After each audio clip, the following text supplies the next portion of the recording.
Hi guys, my name is Sienna Nelson and today I'm going to be teaching you how to use the Ronin S2, or what we call the gimbal. You'll notice that this gimbal doesn't have a camera attached to it. Today I'm just going to be teaching you how to use the actual gimbal set, and then I will show you how to attach a camera, but not really anything else. So if you're looking for that, I'd go ask Mr. Dockery or find some cool videos on YouTube. Alrighty, first things first. When you get your gimbal, it's probably going to be in a locked position, which means nothing's moving. So let me show you how to unlock it. There's 3 unlocking points, each doing a different motion. So our first one is going to be this part of the camera swing. You'll see in a second. This is the unlocking point. Go ahead and flip it. And it swings. If it swings, you know it's unlocked. Next one, it's a little hard to see, but it's under here. Flips up, and this arm swings. And the last one is right here. This creates this. So all together, it's going to create a very 3D dynamic move. You have to unlock it in order to use the gimbal, because otherwise you're just going to have a flat gimbal, and that's not really the point of it. Okay, you can see that it kind of goes into this natural position. This is the position that you would lock it into if you're going to put it in its case. So let's do that.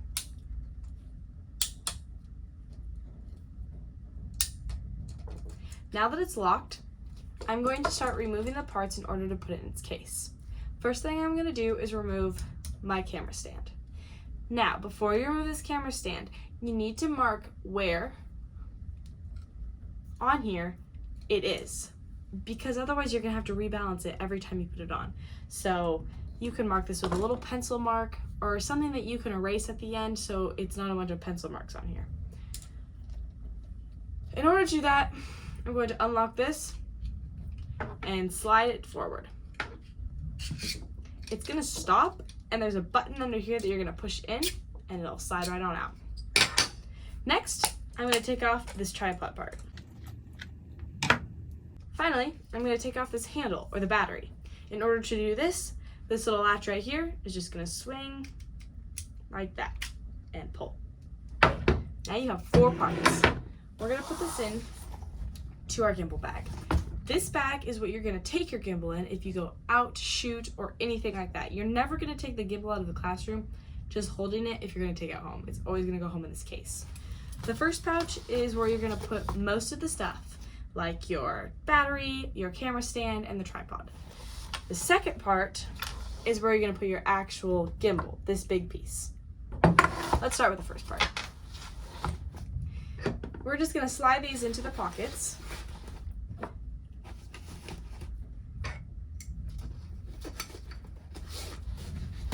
And voila, there we go.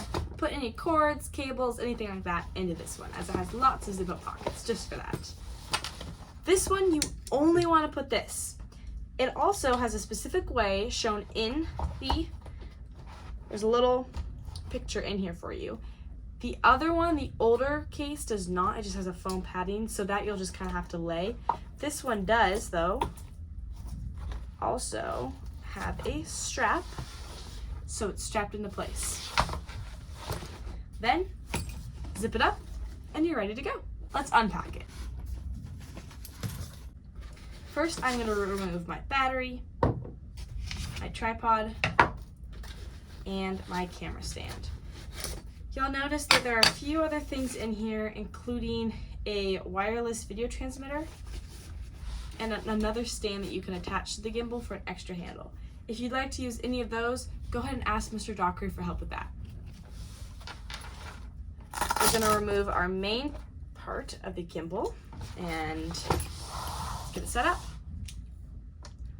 First thing that I like to do when I am doing this is attach my battery. Just like that. Oops, I accidentally locked it. There we go. Add my battery. Now make sure when you add your battery, you're locking this as well. It's gonna go all the way to this side. I don't know if that's your right or left. It's my left, so probably your right. Then I'm just gonna screw the tripod on. Just like that. Open up. There we go. Now, I'm going to put on the camera stand when it's locked because it's easier for me. You can put it on when it's unlocked, but it's going to be a lot harder, so I suggest just putting it on before you unlock it. You can see there's a little arrow right here. That's the way we slid it off. We're going to go the opposite. So the arrow should be going backwards, if you know what I mean. Okay, so in order to do that, you're going to slide it on. The key is to push that silver button in order to slide it on. Now, go ahead and go to the place approximately where you left it, right between those pencil marks you made. Most important part, lock it. The lock is on this side. Now we can unlock it.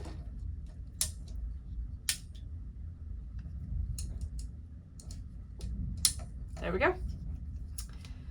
I'm going to go ahead and now lock it back into the position that it was in. Just like this. And actually, I'm going to swing this guy around. You can notice that it'll lock in different places depending where you want it.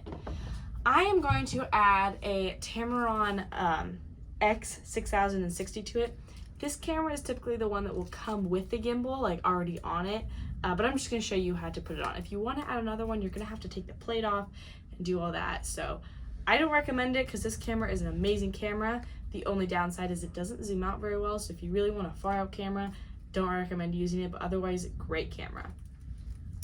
For this, you're going to go from this side of the gimbal, the side that doesn't have all of the arms and everything, and you're going to slide it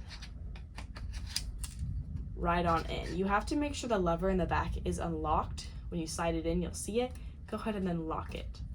Now that we have our camera attached, you're going to want to connect this little cord. Without this cord, your camera isn't going to talk to your gimbal, or vice versa.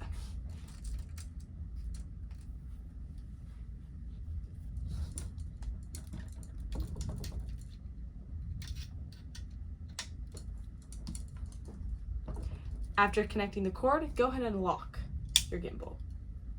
There's no specific way in unlocking it, but I recommend doing it 1, 2, 3, because that seems easiest. I'm now going to balance my camera by just moving this little lever to where it stays perfectly still, and then locking it again. So that's where my camera should be. That is if you didn't make pencil marks or your pencil marks were a little off. Alrighty, now you are ready to use your gimbal. Go ahead and turn it on and make sure to configure it, but make sure everything's unlocked. Thanks for watching and happy filming. Bye!